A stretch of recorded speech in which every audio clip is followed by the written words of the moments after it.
Selamat sore, nama saya Coral Ashanti, NPM saya 1912007 dari Prodi Arsitektur. Untuk video ini adalah UTS dari mata kuliah Bahasa Indonesia dengan judul Optimisme Menghadap COVID-19. Yang terhormat Ibu Dwi selaku dosen mata kuliah Bahasa Indonesia yang saya hormati, dan teman-teman yang saya banggakan.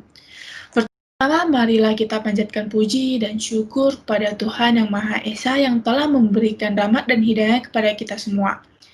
Saya mengucapkan terima kasih atas kesempatan yang telah diberikan kepada saya untuk menyampaikan sebuah pidato yang berjudul Optimisme Menghadap COVID-19. Sebelum saya memulai, saya ingin mengingatkan kembali mengenai virus corona COVID-19 yang masih berada di antara kita. COVID-19 atau Corona Disease 2019 sudah tidak asing di telinga semua masyarakat, bahkan secara internasional. Penyakit ini merupakan penyakit baru yang disebabkan oleh virus dari golongan coronavirus, yaitu SARS-CoV-2 yang juga sering disebut virus corona. Kasus pertama penyakit ini terjadi di kota Wuhan, Cina pada akhir Desember 2019. Setelah itu, COVID-19 menular antar manusia dengan sangat cepat dan menyebar ke puluhan negara termasuk Indonesia dalam beberapa bulan. Batam, Kepulauan Riau, tempat yang tengah saya tinggali saat ini, berhasil terkena dampak COVID-19.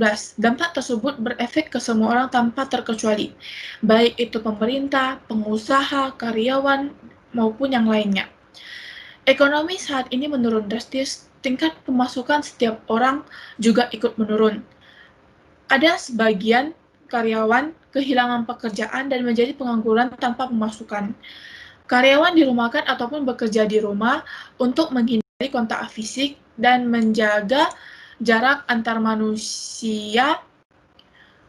Seluruh sekolah, baik negeri maupun swasta, juga diberi perintah melalui Dinas Pendidikan untuk berhenti melakukan sistem tatap muka. Perkuliahan juga tidak berbeda dari yang lain, menggunakan sistem daring atau dalam jaringan untuk keberlangsungan proses belajar dan mengajar. Seluruh aktivitas dibatasi, pertemuan dikurangi, beberapa tempat tidak beroperasi untuk menghindari dan mencegah penyebaran virus tersebut. Salah satunya adalah sinema. Selain aktivitas dibatasi, penyakit ini membuat resah seluruh umat manusia. Walaupun sangat meresahkan, masih banyak juga manusia yang tidak menaati protokol kesehatan, tidak menjaga kebersihan, dan menganggap enteng masalah tersebut. Jelas, protokol kesehatan adalah untuk melindungi diri kita sendiri, keluarga, teman, serta orang lain di sekitar kita. Bukanlah hal yang rugi jika kita menjaga protokol kesehatan. Kesehatan adalah harta milik kita semua. Sampai saat ini, medis yang berada di garis depan medan tempur mencoba mencari vaksin untuk melindungi harta kita. Tidak hanya dokter, pemerintah sebagai prajurit negara juga sedang mencari cara untuk mengulurkan tangan mereka kepada masyarakat, seperti memberi bantuan paket internet kepada mahasiswa dan siswa, juga biaya bantuan untuk karyawan yang terdaftar dalam BPJS Ketenagakerjaan dan lain-lainnya. Kemudian kita semua terkena dampak. Oleh karena itu, kita bertugas untuk mengikuti protokol kesehatan. Berada di rumah bila tidak memiliki kepentingan atau keperluan untuk menolong diri kita sendiri, keluarga, teman, orang sekitar, dan negara kita sendiri. Seperti yang saya katakan, kesehatan adalah harta.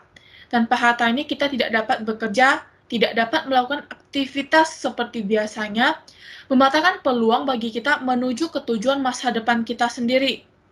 Kita semua pasti bisa melalui ini dan menuju masa depan yang lebih baik. Karena saat ini kita sudah menemukan beberapa titik cerah yang menjadi peluang bagi kita untuk sembuh. Demikian pidato yang saya sampaikan.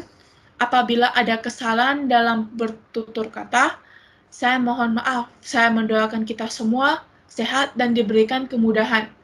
Atas perhatiannya saya mengucapkan terima kasih dan saya akhiri. Terima kasih.